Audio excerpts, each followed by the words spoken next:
Boa tarde, galera. Meu nome é o Zé Elton. Nós vamos trabalhar com vocês hoje com a matéria de lipídios e carboidratos, que na realidade é uma matéria que você pode ver tanto na parte da química quanto na parte da biologia.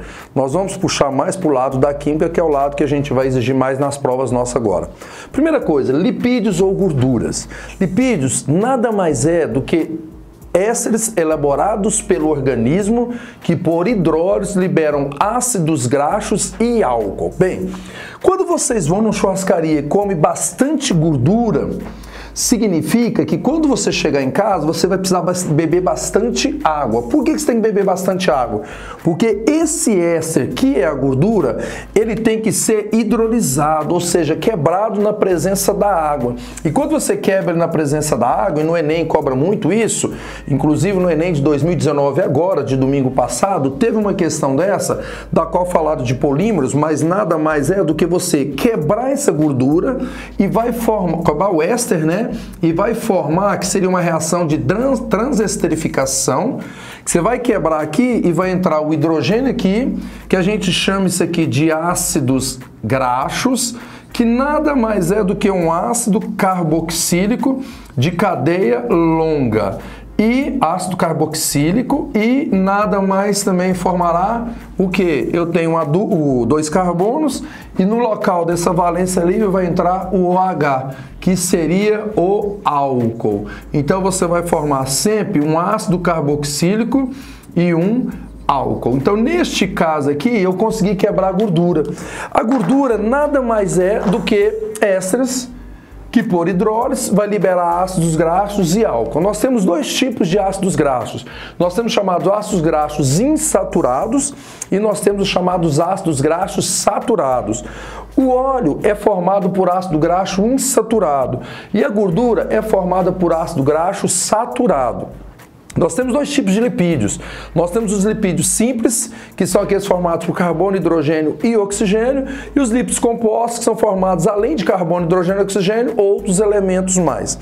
O segredo dessa matéria, por incrível que pareça, está exatamente no tipo de gordura que nós vamos ter. Porque aí vocês têm que lembrar que quando você tem ácidos graxos insaturados, através de uma reação de hidrogenação, ele pode se transformar em ácidos graxos saturados. É por isso que você consegue transformar um óleo em nenhuma gordura, espontaneamente na presença do hidrogênio. Neste caso aqui, quando a gente tem a gordura que é insaturada, vocês lembram muito bem de uma outra matéria, da qual nós denominamos de cis e trans. Então, por exemplo, para ser isomeria geométrica de cadeia aberta, você tem que ter a cadeia sendo aberta, tem que ter uma dupla ligação e cada carbono precisa dupla, dois ligantes diferentes. Quando eu quebrei aqui e transformei no ácido graxo, o que acontece? Eu posso ter um ácido graxo saturado e um ácido graxo insaturado. Só que esse ácido graxo insaturado, ele pode se transformar em dois tipos de gordura. Uma que seria a gordura cis, que nós já vimos quando os radicais iguais estão do mesmo lado, e a outra que seria a gordura trans, que é quando você muda um dos lados aqui. E aí esse é o perigo. Inclusive no Enem se cobra muito isso de gordura cis e trans. A gordura que a gente tem hoje no mercado, a maioria das gorduras hoje são trans, mas a gordura trans ela é pior para o organismo em relação à gordura cis. Então o que eles tentam fazer? Transformar um laboratório, uma gordura que é trans, numa gordura que é cis. Por que ocorre isso? Primeiro, numa questão de Enem. A gordura cis e a gordura trans têm a mesma fórmula molecular. Consequentemente, a cis ela é mais compactada. Se ela é mais compactada, ela acaba ficando menor do que a gordura trans, que é mais espalhada.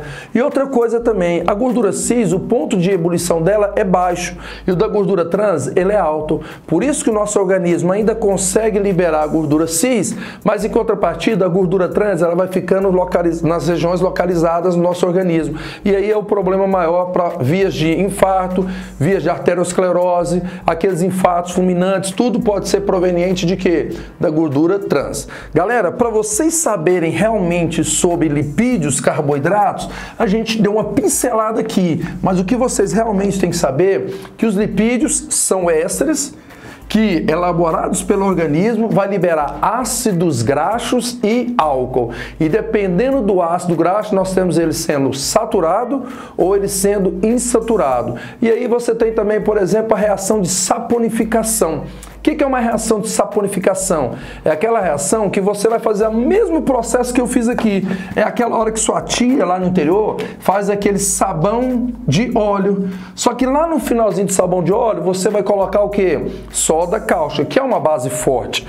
Vai acontecer a mesma coisa aqui, só que aí no caso agora, eu não vou formar mais o ácido graxo. Eu vou formar o sal de ácido carboxílico. E esse aqui é que é o sabão, que é a reação de saponificação, que no Enem cobra muito isso daqui. Galera, sobre lipídios, praticamente é isso que vocês têm que saber do ponto de vista químico. Aí agora a gente vai falar sobre os chamados carboidratos. Bem, carboidratos, eu comentei com vocês que agora é o mal do século. Antes era o cigarro, hoje é o mal do século, é o carboidrato. Por quê? Porque o consumo de açúcar está muito grande. Se a gente pegar uma composição de qualquer produto que você vai se alimentar aí, tem lá um monte de produtos, mas tem um monte que a gente tem lá. Carboidratos, você tem sacarose, você tem frutose, glicose, hidratos de carbono, glucídios, tudo são sinônimos de quê? De carboidratos. Se você juntar tudo, a quantidade de açúcar que a gente está ingerindo diariamente, ela ultrapassa o limite do nosso organismo, e aí é o problema. Mas carboidratos também é bem simples. Carboidratos significa que é um composto que apresenta função mista. E essa função mista, ela é formada por poliálcool. Então você vai ter um poliálcool ou aldeído, ou você vai ter um poliálcool que a gente chama que é um poliálcool cetona. Então você tem o chamado poliálcool aldeído e você tem o chamado poliálcool cetona.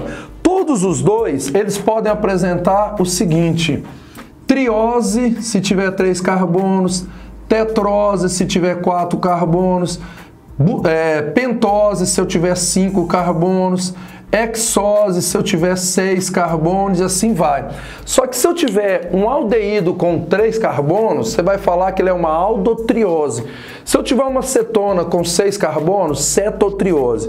A glicose, ela é poliálcool aldeído, uma aldohexose. Se for a frutose, ela é um poliálcool cetona, que é uma que nós chamamos que apresenta o grupo OH e apresenta o grupo da cetona.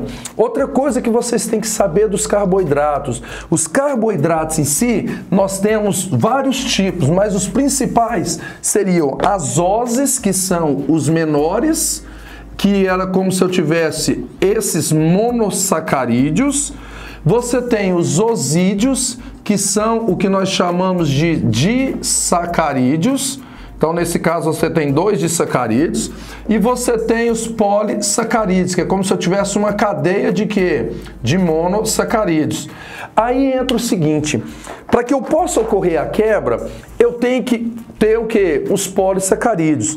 Por isso que quando você tem algum problema com álcool aí, por exemplo, bebeu demais ou fez alguma coisa, você vai no médico, ele vai te aplicar o quê? Uma glicose, que é um monossacarídeo. São açúcares que não precisam ser quebrados. Em contrapartida, eu vou lá comer uma rapadura, não adianta eu comer uma rapadura, porque ela é um polissacarídeo. Ela tem que ser quebrada em disacarídeos para serem quebradas em monossacarídeos. Então você tem essa quebra primeiro das moléculas maiores em 2 moléculas menores, que podem ser formadas pelo mesmo tipo de monômero, seja glicose, ou poderia ser uma glicose, uma galactose, uma glicose, uma frutose. Então nesse caso você tem a presença de quê? De compostos que são macromoleculares, micromoleculares. Lembrando que as oses são os açúcares que não precisam ser quebrados, formados por poliálcool aldeído, dependendo da quantidade de carbonos, e dependendo da quantidade de carbonos aqui, você vai ter que quebrar.